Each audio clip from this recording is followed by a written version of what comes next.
Hey guys, we are here living the authentic life. I feel like I should reach across to hold your hand. This is Christina Greene McAllen. Hi. She is a Texan through and through and a girl after my own heart. So we've known each other for a bit, but I have seen your collections, and I was telling you earlier that I saw and loved your pieces when my friends would wear them, specifically Stacy Linseth, rocks your squash blossom necklace. Such a great model. Yes. So your niche is turquoise with gold. Yes. And you do it in the most incredible way. And what I find interesting is I love to find people who are living their best life, doing what they love, and invite them to be a podcast guest. And I don't research them before I find out they're a podcast guest. And every single one of them to this point has had a passion they love that became their career. And I really think that's the special sauce to making this work. It's almost like marriage. Right. Yes, absolutely. And I always say, and thank you for saying that, but what I always say is that Christina Greene was my first baby, and now I have a real baby. But I mean, it's a labor of love, as you know as well. I mean, there's just so many moments in the path to success that are failures, and so many moments that are hard and feel like loss and feel like real devastation. Yes. And sometimes it is financial loss even, but it's part of this journey. Right. To get to the place that you create, like I have chills, you create this and you get to put it on someone and watch them come alive. And you're like, yes, like literally I have chills. Oh, thank you. Yeah. I always say some of my favorite moments are running into someone. I was actually in the Vail airport, believe it or not. And I ran into someone that was wearing a pair of my earrings. And I was like, oh, hey, I love your earrings, blah, blah, blah. And she goes, oh, I got them at the store and some Texas designer. And of course I was like, oh, by the way, that's me.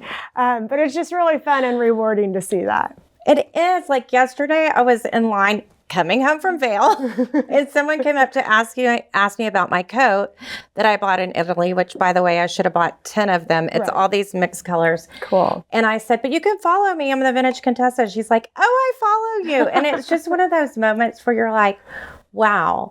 Because even when you feel like you make a difference to some people, you really don't know if what you're still saying is relevant. Right. But, we bought a deal yesterday and we left, and Rob was like, what do you think we're going to do really well on? And I said, it's so funny. I don't look at it that way. Right. Like I look at what I love. Yes. And we got home and I let Bella open the suitcase, and today I let Danette open it and like individually see each one. So do you kind of feel that way with every design, that it's like this baby you're creating, and then you're like, oh, is someone going to like it?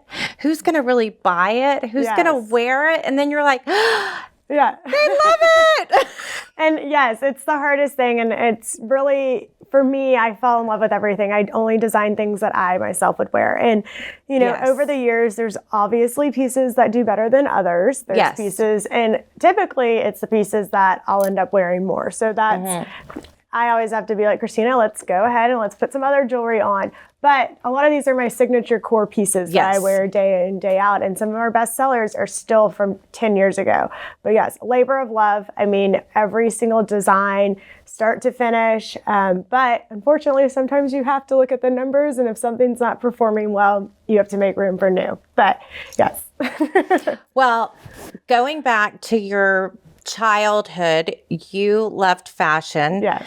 And I'll share a little bit. The way I got into the bag business was my dad we own a marble and granite company. He would go to Italy on buying trips, and he didn't believe in spending money on fashion, but he brought my mom and I home a Gucci bag. So I was shopping at discount stores, but I had a Gucci bag. Right. So meanwhile, you're a little girl and you're loving fashion and you're loving interiors and you're loving style. But did you ever think you could make it into a career? Absolutely not. I mean, so backstory, I went to school right around the corner from where my school is at Second Baptist, and we had an art intensive class, and my choice was jewelry design. Obviously, it's what I love to do even till today. So I was sitting there hand making jewelry. I remember I was almost done with a necklace, it was on the polishing wheel, and then it wrapped around the polishing wheel and I like lost my whole creation that I've been working on the whole semester. That's one of those failures. Yes. Huge failure. I was like, no. But fast forward, I, like everyone else started, I just handmade everything. It was a hobby. It was fun for me. I mean, I would like sell a few like pieces. I would actually take vintage necklaces. I would go to the Guild shop here in Houston, buy some beautiful chains and different necklaces, take them apart, add stones to them, obviously turquoise, but other stones as well. And it was kind of like a side gig. It was something fun for me to do. It was my creative outlet. And then it wasn't until I ended up in New York and studying at school and then working for a jewelry designer. School that named Parsons? Yes. Maybe people have heard of it. The best design school in the country. Yes. I was in school in New York as though it was just... Yes, and it was such a great experience. I was lucky enough, I had asked my parents if I could go back to school because I had graduated when the times were very tough and no one could get jobs. And of course... And you had a design background, interiors. Yes, interior design. And then I went to TCU for interior design, and then I left interior design because I learned it was all pretty much architecture, and I didn't really care where a plug goes. But now after building a house, I do care where a plug goes. Exactly. It matters. It does. It matters where those white light switches are, where those plugs are. But I ended up doing public relations and communications just because I also went to TCU and wanted to enjoy the sorority life and all of that. But while I was in Parsons, I ended up working for a small jewelry designer, and her name was Nikki Baker. She's no longer in business. It was something that grew too big for her. But while I was there, I learned the ins and outs of getting jewelry, your designs manufactured overseas. So it was once I was with her for a few years that I was like, okay, I got to go back to Houston, got to go back to my roots. Mom, Dad, I think I can do this. I just need a little money to start this thing that I call a hobby into a full-time job. And that was about 12 years ago. Oh my God. So I love that your 10,000 hours, Malcolm Gladwell wrote about those outlier moments. Yes. And it was an opportunity and time too, I feel like, with social media being as it is, with pop-ups happening like they were, with new-found jewelry lines coming out that even like a Barney's or a Bergdorf's or someone was open to bringing on. But it's hard. It's a lot of showing up and bringing your stuff and setting up. Is that the way it started, or did you open a store from the get-go? So I started very different than I feel like everyone these days starts a brand. There wasn't social media then. Instagram hadn't, I had my Facebook page, but like I have a post that I have screenshotted from back then that was like, should I get in my own business Instagram page? So like when I started, I didn't have that. I had a website on Shopify, which I still have everything on Shopify. However, I have a brand new website, and I have over the last few years. But the online craze was not then. It was really me going to different pop-ups and trunk shows and being in front of my customer, because I didn't have the option to have an in-person store. I didn't do online, and that was really how I started my business. Was doing all the different pop-ups, the luncheons, all the things we still go to today, and we still do a lot of those pop-ups, like the Houston Rodeo, which is around the corner. Yes, and so much of the other thread that I find with people is connection, and you coming back to Texas also speaks so much. I'm sure you sell a lot outside of Texas, but Texas from a starting place. Now, I think Western is everywhere. Thankfully, Beyonce's song this year was so incredible with that. And maybe Yellowstone also brought more coolness to it. But you were a pioneer to be doing what you were doing when you were doing it. I really think people, and this is really where I kind of got started, was that people have never seen really turquoise with gold. It's not something you see that often. So that is really kind of my niche. It's something I do. If you look around the store, I do have other designs that are not fully Western. There is stuff that goes resort. I work with pearl. I work with other stones. But what really shines is that turquoise and gold. And so, and just my involvement. And yes, coming back to Houston, I mean, a lot of my business was and sure like yours too, was really grown on word of mouth. Absolutely. And someone saying, I really like her. I like what her brand stands for. I like the history behind it. And I feel like we just last week did a podcast on art, and I'm a new art collector. And I think that you fall in love with art when you learn what the artist was. And I feel like jewelry is an expression of that in itself too. And working with turquoise, this is actually real turquoise. Yes, this is not synthetic made, man-made. Right. It is. All of our turquoise comes from Arizona, from the Kingman mine, which is so cool, made in the U.S. So the turquoise comes from there, but it's manufactured in India.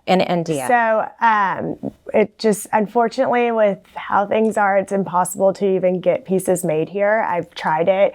And a big part of why I went to India is if you look at the gold, it's a brushed matte 18 karat gold, where in the U.S., most of what you see, and also if you were to do anything in China, you see that like bright, shiny 14 karat. And what I really love about our jewelry is that brushed matte 18 karat gold. Yes, it's truly exceptional. And I do know from our standpoint of making jewelry pieces that it is, some things are best made in other places. And again, that was your outlier moment, that you were there doing it with someone else on their dollar, learning from them, but making money for them. You were an intern for them. You were working for them. No, I was an intern. No, actually, I was not an intern with them. I was working for them. I started part-time. That's what it was. I started part-time. And then it evolved. I was interning at the same time. I was interning at Michael Kors. And then I was like, well, I need something else to do. And I ended up finding a part-time job with a jewelry designer. And I was like, well, this is perfect. And it started as doing like marketing and things. And then I pretty much did all of the production, all of the quality control. I ended up in India getting jewelry made and just learning the ins and out. And like you said, on her dollar, which was great. It is. And I think internationally, to start business relationships and to find a manufacturer you trust consistently to show up for you and consistently provide is one of the biggest hurdles to overcome in any business. And we do produce some things. In fact, I brought some pieces to show you. So we get these pieces, we buy gold and silver, and we get on occasion pieces. And is that actually turquoise? I don't know exactly what this is. It might not be turquoise. It might not be, but it's a beautiful color of turquoise. I mean, but it's an interesting color. Yes. And I think this we looked at and we thought that might be Persian turquoise. Yes, this looks like Persian turquoise. This doesn't quite look as much in the right colors, but we could definitely get it tested. That's easy to be done. Okay, interesting. So beautiful. I think it's interesting the way you could see that other people, like this was probably used at an elegant black tie, but you could also mix pearls with it, which is what you said. Yes. But it, I love that you landed on something that became your staple. And I've found that that's like when I was in the stone. So I started in interiors. I worked with my family's marble and granite business for 22 years. So I was buying stone, but really I was shopping on the side. And then I started buying for my friends and bringing back. So again, side hustle because you're just passionate and you could do it all the time. Yes. But for you, you found this niche. How many did you make in the beginning? Because that's a big deal, right? Right. Like thank God it's not a size. That's better than how many shirts do I order or how many dresses do I order. Shout out to Christy Lynn for knowing how to do that. Right. But like, how do you even start? I mean, I started with such a small collection. I remember I got my collection, what I started with at the rodeo, I got my collection made and it was maybe 5 pieces, 5 different designs, some of which that are still around, like these stud earrings are still. No way. Yeah, still one of the number one sellers. And, I love it because you could wear that from casual to black tie. You could wear it to the baseball field, to wearing it to the most elaborate event. Yes. And like, it is just such a staple in our collection. But I mean, I just look back and I just remember seeing that collection of jewelry at rodeo. It develops, so much since then, like having just a few pieces. They were all these the turquoise was different. I had all different kinds of turquoise. I had not found my turquoise supplier at that point. And it varies. Yes. Tremendously. And it even varies as you go deeper into each, or is it a quarry, or what are they? Yes. So, I mean, it's a mine. A mine. Yes. Okay. And for example, these VCA earrings, they're one of my favorite pieces in my collection. They're not making it like this size isn't available where VCA buys it. And I've heard that. Like sometimes people are working and then it just doesn't work anymore. Right. Yeah. I mean, that's the good and the bad about working with real stones and real materials. And how often does it shatter? Is it a product that happens? Because those beautiful earrings you have, they have some of the brown, which is more of a veining, right? Yes. Does it tend to crack at the vein? No, so that's a matrix, which is really, we use, and with all of our turquoise, with the exception of the fine jewelry line, we use a red matrix. So you would think red, but when you look at it and you look at the different pieces, it's more of a brown, like a light brown. Oh, yeah. Whereas I never see red. Yeah, whereas a lot of, I just love that look. I love that freshness I do too. Of the brownish red, whereas a lot of times you'll see turquoise. If it's not full turquoise, you'll see the black veins or the black matrix. And I just felt like that was just too strong of a contrast for me. But it's real stone. So if you drop something, it could crack, it could break. But turquoise is a little stronger, but we have had things definitely break. Well, even when you're manufacturing it, like you mentioned with your situation back in high school, you're working on that. And I think it's interesting too that you physically know how to make things, because I think that changes too. Like that a fashion designer knows how to actually make the design too. That changes how you create it and how you envision it. And then, as you say, having a passion about it. Right. So you go to the first rodeo. How many pieces do you sell? Oh my gosh, I don't even know those numbers. It'd be such a good number because it's 12 days, right? No, it's 20 days. Girl, I can't even hardly show up for a pop-up for 6 hours without poking my eyes out. Luckily, you're doing it again? Every year? This will be our 11th year. Are you there every day? I am not there every day. I have a great team. We have a lot of part-time people that come in during the rodeo. But what the challenge now is I have a storefront. So I have to be open at the storefront and at the booth. And really, rodeo is a whole nother store for me. Absolutely. It's nuts. So we've been straight just planning and preparing and getting the schedule down and making sure our team likes their shifts, who doesn't like their shifts. We have backup. Luckily, I have a store and event manager that pretty much handles all of that. She's not here today because she's out at an appointment. But when I used to have to do it, the first year, I sat in that booth from 9 a.m. to 9 p.m. almost every day.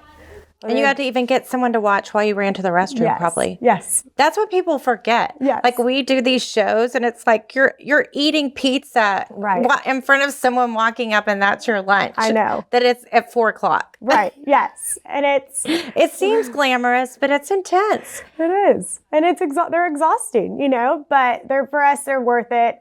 When you meet that person that just gets it and loves it, I bet you have clients that come back every year. I do. And I have clients that still just come shop me there or just shop me at certain events, even though I have a storefront. Oh, interesting. They just love that memory, that tradition, that I love it.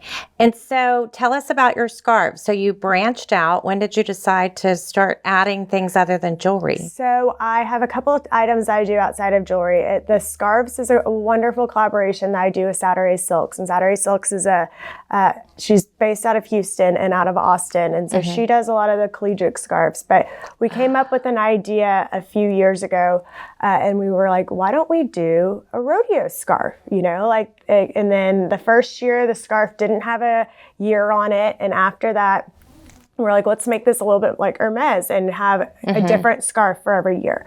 So that way they have a limited edition. So this one, it was more of the vintage look. It has like a vintage leather jacket on it. Last year we decided to add in like the little twilly / the skinny scarf.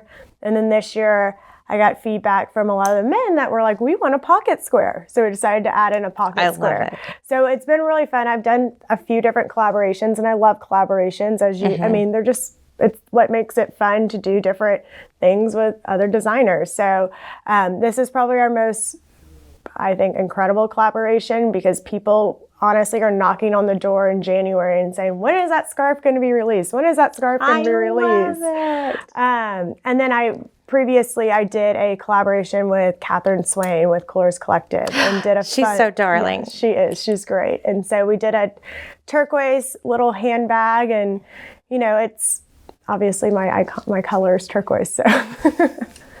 Well, I am such a fan of turquoise, become even more obsessed with it. So let's talk more about collaboration and community, because you give a lot back. And as another business owner, how many emails do you receive from every school, every charity? It's fun to be loved and to be known, but it's hard. Right. How do you decide, and what are your pet projects? So it's definitely difficult. Like you said, we get an email, if not like 2 at least a day, phone calls, messages on Instagram. And, we have, and I'm sure you do too, we can't say yes to everything as much as we'd like to. There's sometimes the financial, and I'm always like, my financial planner, and truly that's really what it is. I try to give back as much as I can in the sense of donations, but I also really, and I would hope that everyone that is involved, understands that there's some philanthropies that mean more to me, or that I'm more involved in than others. So it's hard to pick and choose, though, because it is. But you want your gift to be meaningful too, right. And I think that that's where we've kind of come, is we like to support. We also collaborated and made a scarf with the Astrodome for the Astrodome Conservancy. Yeah, I should have some here for you guys to show also, but it's been interesting, and we did the state of Texas as an outline and the city of Houston, and how many people are connected to the heritage of our city. Right.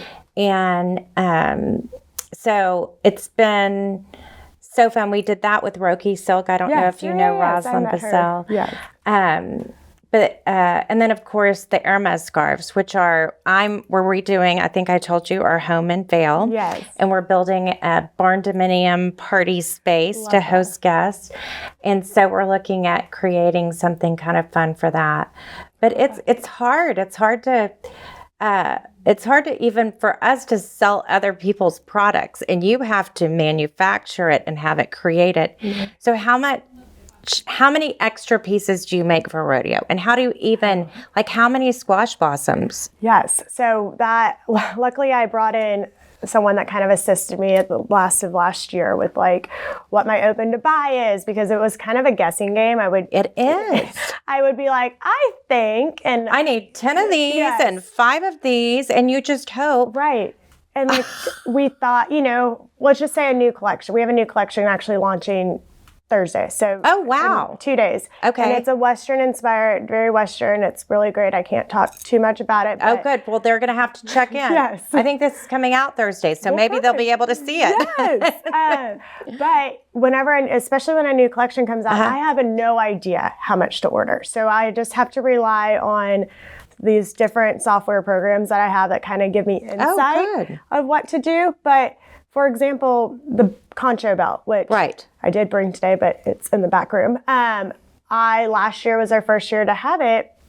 I had no idea. Well, it sold out the first day of rodeo. What? So I had to then I had to do all these pre-orders. And as you know, if you don't have it in person, people don't really want to wait on it because they're all about immediate gratification.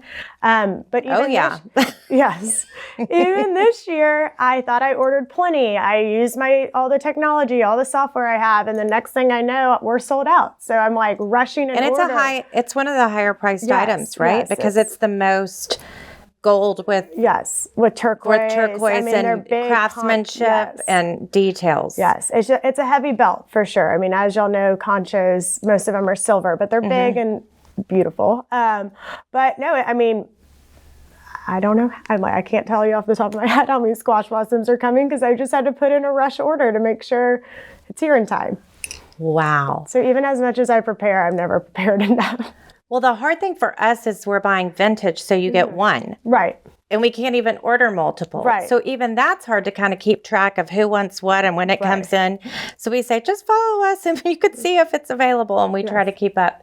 But tell us about how your journey's changed as a mother, because it is, as you say, they're your 2 babies. Yes. And it is a lot. How old is your baby? She just turned 3 at the end of December. And so she is so fun. We are very blessed. She is a very easy girl. She is on a sleep schedule. She's happy, although she is 3, so she's a little bit. Does she know no? Or did she already move through that? We don't know no. We know yes. And it's funny. She'll go, yes, Mom? Yes, Mom? And I go, no, Marie, no. And she's like, yes, Mom? You say yes? And I'm like, okay, let's just divert into something else.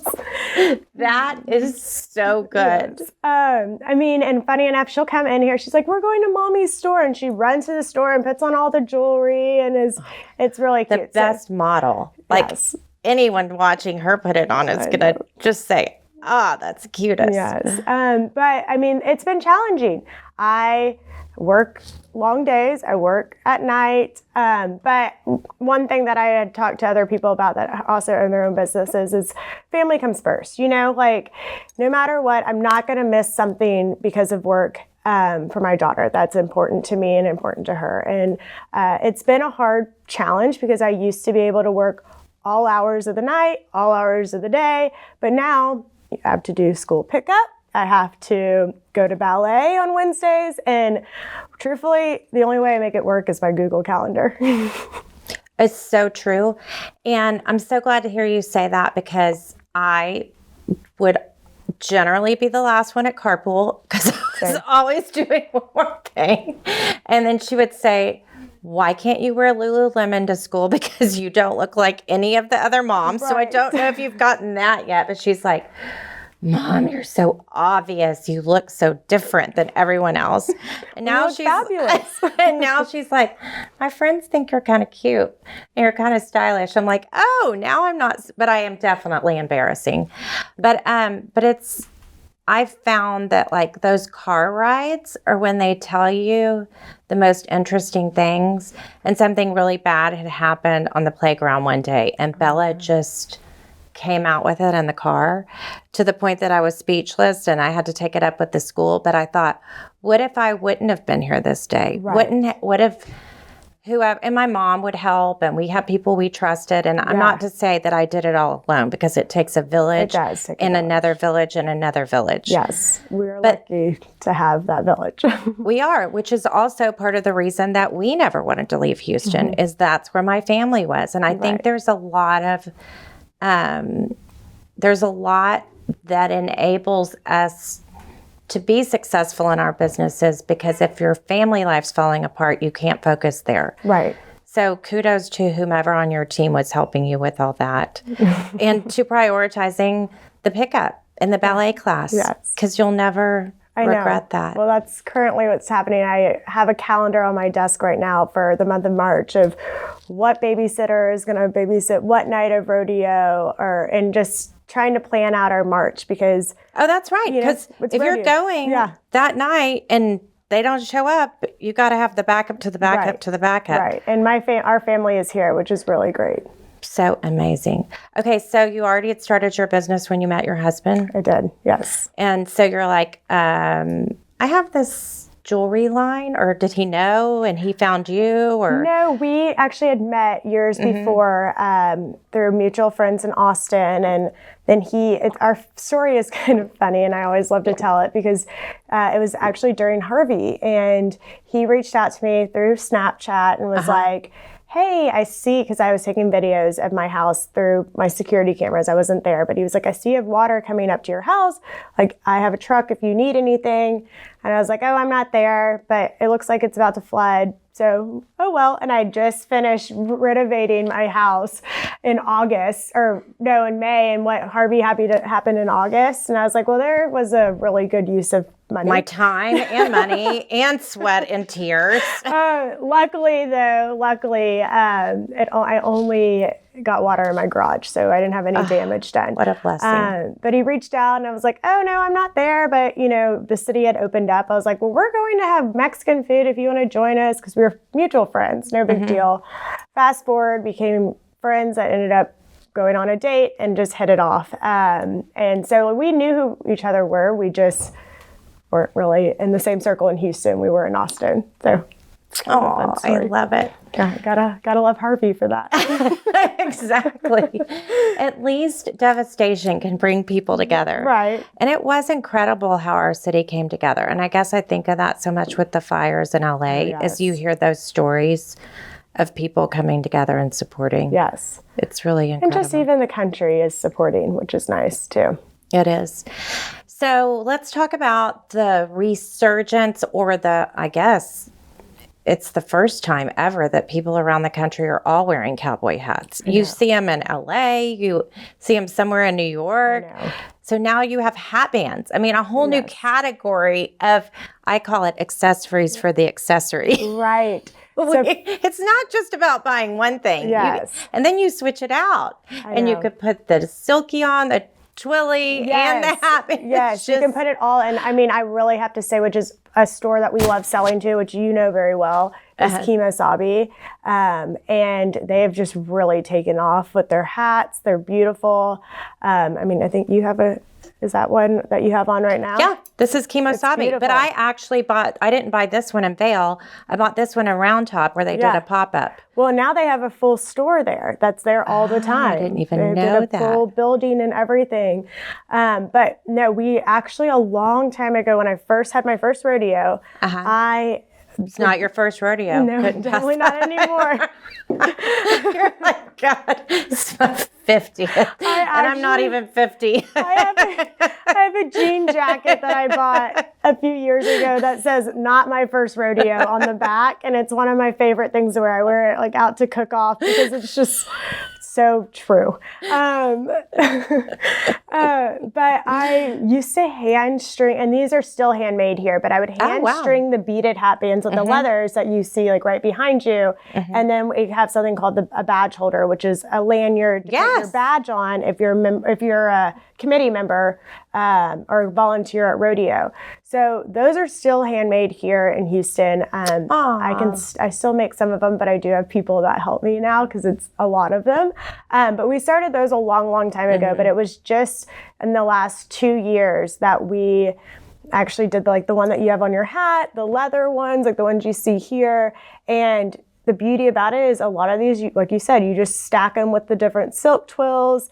And if you step foot at rodeo or even anywhere now with a cowboy hat, no one just has a basic band. It's like the more the merrier. Yes. And every time we go to Colorado, I wear one, and I wear them on the plane. And it is interesting how many people comment. Yes. And it's not just people you would think would comment. I know. Even men sometimes say, "I like your hat," or whatever. So it's just kind of funny. Well, especially that one. That one's real fun. Yes, it is. I love the color. It's definitely on brand for you. Okay, but tell us about your cowboy boots, because that's another huge craze. Yes. Are you carrying boots and stuff? I don't carry boots. These are actually, back to my husband, these are how he proposed to me when we got engaged. So what a cutie pie. And these were actually made by Maida's here in Houston. Oh, okay. Yes. And my grandfather, my husband did a lot of research. My grandfather used to get a lot of his boots made by him. And so what he did, these are custom. So what he did is he had, made us do the front and the back of the boot. And then, so when I opened the gift, I could see it. And then there was this diamond ring. And then on the side, it says, WYMM ? Of course, I'm like shocked that I'm getting engaged. And I'm like, what would Jesus do was the first thing that came to mind. Jesus, I thought he wore sandals. I was like, okay. And that just takes me back to like wearing those bracelets. And that's the first thing that came to mind. Not like, will you marry me? That's good. Yeah. That is so good. Then I turn and he's on a knee and I'm like, oh. What? And I'm still back. Still not sure what's going on. So you and then can't make this up. It's so no, and good. I didn't even say yes right off the bat. He was like, you're like, I love the boots. Yeah. They're so cute. I just was so confused what Jesus had to do with I know. Well, and then luckily I saw the ring. and you were like, oh, okay, I'm getting there. No, I should show you the video. I'll find it. I'll text it to you later. Have to. But you have to show that. So funny boot story. My grandfather was a shoe cobbler from Sicily. Oh, wonderful. And they came in through Ellis Island, went through New Orleans, but landed in Bryan College Station because he heard there was a school there with military. So he worked with Mr. Lucchese, and he used to do ads with Mr. Lucchese. And my cousin has him up in her house in College Station. So awesome. And his name is Donato Cangelosi. So I'm named after him, Yes. Danae. And Lucchese. So it's really cool. So I have a more of a connection to boots, I think, because of the heritage and that it was a way that my grandfather made a living. Right. And that and now that and these are actually ones I bought in a collection. I was buying jewelry and things and handbags from someone in Chicago, and they had these boots, and this was almost 10 years ago before I think I paid $100, which now they would be now everything is crazy. And then I have the Marion Crosby ones I found in Round Top that said après-ski. I would love and those. quite honestly, the only reason I ski is to après. So if I could just skip the ski and après. I'm with you too. We are big skiers in our family, but I ski from restaurant to restaurant on the mountain. Like this one has champagne, this one has a really good Bloody Mary, so I'm right there with you. So how is your business in Colorado and Wyoming? Have you seen those just take off? So luckily COVID was fantastic for us because we at that time people buying their happiness because they couldn't take a trip. Right? Well, but everyone that had second homes were going to Colorado. Like we moved to Colorado during COVID because why stay in Houston? Exactly. So we moved to our home in Crested Butte, and while I was there, we ended up going to Aspen, and I did a trunk show in Aspen. I did a trunk show in Vail, and kind of that's where I really got started with Kimosabi. And then I ended up in Jackson Hole, and it was selling my jewelry to a store in Jackson Hole called Bella Fine Goods. And really, since then, I mean, that is some of my favorite locations, A, to visit, B, to do trunk shows at, because you're in a wonderful location. Yes, exactly. But as you know, when people travel, they typically want to spend monopoly money. It's not real money. Right. It's a credit card. And they're normally cocktailing. Yes. Which is the other Kimosabi trick. Yes, it is. And so, yes, it's really those destination locations that have really helped my business. And especially in our slower months, which are summer, that is their time. That's where everybody is. Yeah. So it's been a great partnership for me. Oh my God, I love it. Yeah. But I could see myself even wearing this in Capri this summer. Yes. I feel like it's definitely transitioning. Yes, it is. So we many different do ways. a lot of resort as well. So it's especially that bright turquoise, the bright gold.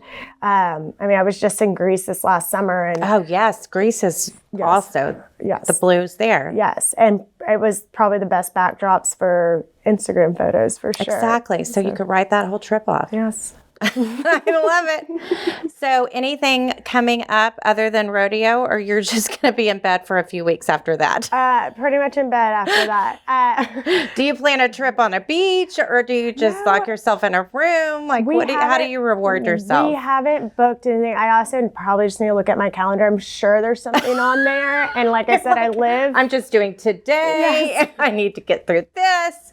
I mean, I can relate. But because I didn't even know I was going to New York on Thursday. So it happens. Yeah. Things come up. But that's, why if it's not on my calendar, it doesn't exist. And that has been probably the hardest thing for David and I is he forgets to put things on the calendar. And I'm like, I need to know if you're going to San Francisco for 3 days because I might also have something.